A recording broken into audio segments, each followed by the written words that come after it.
रहमतुल्लाहि व बरकातुहू। हेलो। हुदल्लिल मुत्तकीन, हिदायत उसको है जो मुत्तकी और परहेजगार, सबको हिदायत नहीं है। और आज इस 15 अगस्त का जो 80 साल हमने पूरा किया आज़ादी का, यौम आज़ादी का जो जश्न मना रहे हैं, इस यौम आज़ादी के जश्न में आप सभी को मैं तहे दिल से मुबारकबाद पेश करता हूँ। एहसान भाई हमारे हाईली इंटेलेक्चुअल पर्सन हैं जो यहाँ पे हैं। कहते हैं कि बुद्धिजीवी जो होता है वो उसके विचार जो होते हैं वो बहुत अच्छी ऊंचाई के होते हैं। विचारों के पर होते हैं, पैर नहीं पर नहीं होते। तो हमारे आकिब साहब जलालुद्दीन साहब हमारे घोषे के आए हैं हजरत, सबकी नुमाइंदगी में, सभी की नुमाइंदगी में मैं अपनी कुछ बातें जो है शॉर्ट में आप। इस वतन के वास्ते एहसास होता है, इस वतन के वास्ते एहसास होता है कि मोम के पुतले भी सूरज से लड़े होंगे।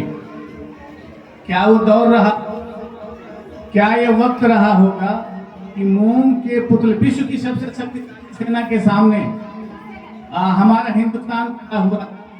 और हल्का फुल्का नमूना इस टाइम भी आप देख रहे हैं कि विश्व की सबसे है। और उस वक्त की हुकूमत नहीं था, हमारा हिंदुस्तान का उलमा खड़ा हो गया था।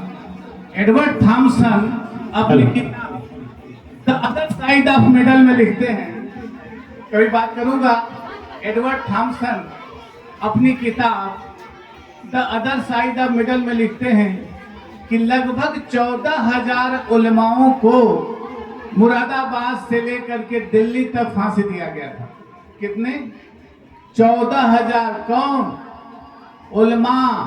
उलेमा, जिनके मेरे लिए उलमा का इत्तेफाक है कि अगर किसी आलिम को अगर आप बैठते हैं तो गोया मेरे हुजूर सल्लल्लाहु अलैहि वसल्लम की ज़ियारत कर रहे हैं। ऐसे उलमा ने अपने इस मुल्क के लिए 14,000 से अधिक उनको फांसी दिया गया और सड़क के किनारे पेड़ों पे लटका दिया गया ताकि लोगों के अंदर खौफ आए। वही एडवर्ड थॉमसन कहते हैं कि दिल्ली कैंप में जब मैं रुका हुआ था तो रात को एकाएक मेरी नींद खुली। सुनना अपने उलमा की बात, मैं कुछ और बात नहीं करूंगा।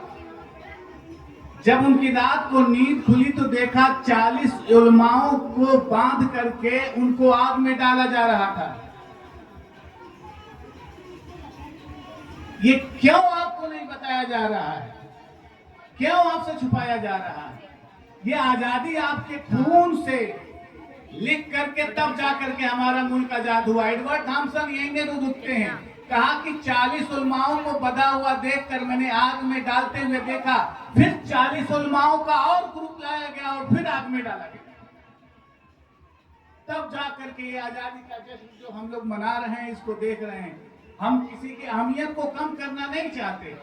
सिर्फ सरोजनी नायडू और कस्तूरबा गांधी, अरुणा आसफ अली नहीं, हमारी कौम की खवातीन जिसमें बी अम्मा हैं, हमारी कौम की खवातीन बेगम हजरत महल हैं, हमारी कौम की खवातीन सुल्तान बेगम सुल्तान जहां अलीगढ़ यूनिवर्सिटी में उनके लिए एक तरह से अलग इंस्टीट्यूशन बना हुआ, बेगम सुल्तान जहां है, आबिदा बेगम है, मौलाना मोहम्मद शौकत अली की अहलिया। ऐसे लोगों ने खड़े होकर के इनके नामों को छुपाना नहीं है, इनके नामों को लेकर के आगे आना है और बताना है कि हमारी कौम की खवातीनों ने इस जंग आजादी में बहुत बढ़ चढ़ के हिस्सा लिया था। और यही नहीं, बी अम्मा को कहा जाता है मदर ऑफ इंडियन इंडिपेंडेंस। ये बात कौन बताएगा लोगों को? ये बात कौन अपने बच्चों को बताएगा कि बी अम्मा, हमारी बी अम्मा को कहा जाता है मदर ऑफ इंडियन इंडिपेंडेंस। वो भारत की स्वतंत्रता आंदोलन की मां है। सिर्फ हमारे देश के राष्ट्रपति फादर ऑफ नेशन नहीं है महात्मा गांधी, वो हमारे लिए बहुत आइडियल हैं, लेकिन हमारी कौम की खवातीन बी अम्मा हमारी मदर ऑफ इंडियन इंडिपेंडेंस है। ये भी हमें अपने कौम के बच्चों को बताना है। बहुत बहुत शुक्रिया। इंशाल्लाह किसी और मौके पर बात करूंगा।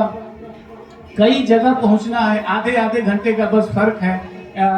माजरत चाहूँगा, मैं चाहूँगा कि आप मुझे माफ़ करेंगे। इंशाअल्लाह किसी और मौके पे बात करूँगा। अस्सलाम वालेकुम रहमतुल्लाहि व बरकातहू।